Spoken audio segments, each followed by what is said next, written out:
Have you ever thought about how you should react when someone disrespects you in public or makes a nasty joke that makes you feel disrespected or embarrassed? How can you win respect even from people who continually look not to see the value of other people? How do you gain respect from people who usually belittle others? In this video, we will discuss several psychological tips and tactics that will help you to deal with such circumstances effectively, guaranteeing that you command the immediate respect of other people around you. Stay with us until the end because we will teach you specifically how to react when someone tries to humiliate you publicly.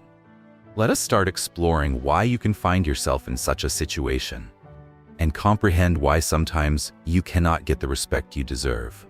In many circumstances, the issue is not associated with feelings of hatred or disrespect towards you, but instead with the opportunism that defines certain individuals.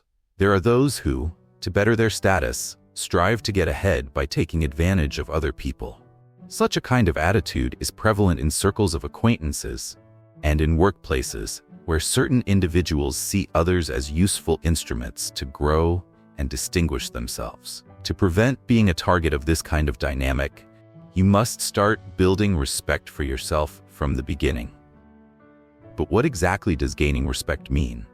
It's not about imposing respect on somebody, but about stopping them from taking advantage of you to make themselves seem better. Whenever the situation warrants it, you must also be prepared to cut yourself off from settings that do not appreciate your presence. However, it is always important to avoid this kind of situation.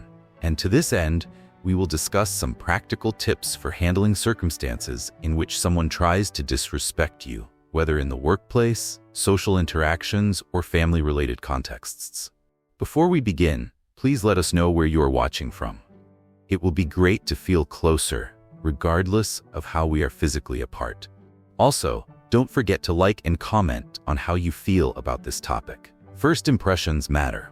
First tip: the first impression counts a lot.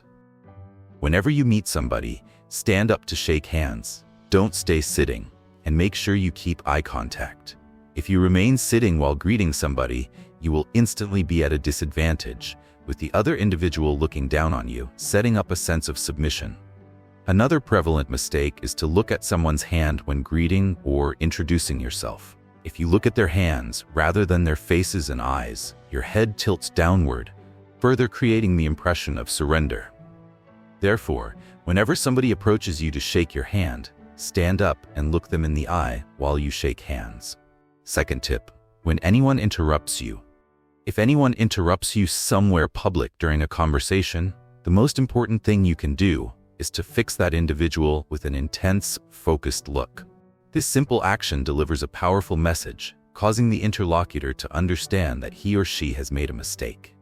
At that moment, you can respectfully ask to take over again, using words with phrases like, "Can I continue?" or "Can I continue from where I left off?" This tactic will let the other individual realize that their action was rude and that you will not accept being interrupted without justification. Sometimes this simple look of disapproval can be enough to have the offender stop interrupting you. This approach works quite effectively in public places. And sometimes it is not even necessary to look at the individual in question in an intimidating manner. It will be enough to remain in calm eye contact, and the other person will understand on their own that it is time to stop demanding attention. Third tip: jokes and humiliation. Whenever somebody tries to embarrass you with a joke among a circle of friends, take this strategy. First of all, never react instantly. Assume you did not hear or understand the joke, and then gently look at the individual who made the joke and ask them to repeat it. You can say anything like, "Sorry, I wasn't paying attention. Would you repeat that?" Such a response makes it evident that the joke did not affect you in any way, and it leaves the individual who made it in a dilemma since they have to repeat it. However, repeating a joke undermines its effect, particularly in an environment like this. In this approach, not only will you prevent yourself from feeling awkward, but you will turn the circumstance in your favor, causing the other individual to feel embarrassed. Telling a joke the second time does not always have the same funny impact as the first one. With this tactic, You will not only avoid the discomfort of the scenario, but you will also be able to turn the tables, placing that individual who tried to mock you in difficulty. Fourth tip, a question in response. Whenever someone is trying to provoke you or get you upset, you can use an extremely powerful psychological strategy. Ask a question or comment that is totally out of setting, something that has nothing to do with the present discussion. For instance, you may ask, "Do you know the best place to buy coffee near here?" Or, "I feel I used excessive perfume today." The most significant thing is that you make it look normal so that the other individual doesn't think that you're doing it for a reason. This strategy interrupts the momentum of provocation, making the other person lose the flow of their effort to put you in difficulty. Fifth tip, walking away. Eventually, let's move on to the fifth and final tip. As we said at the start, people have no obligation to respect you, but at the same time, you have no obligation to tolerate rudeness. If you notice that somebody is unwilling to give you the respect you deserve, it is better to walk away. Walking away does not mean failure.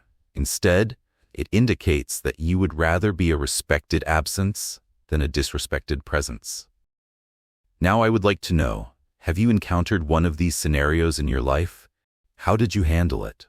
Leave a comment about your experience and share your opinions on this topic with us.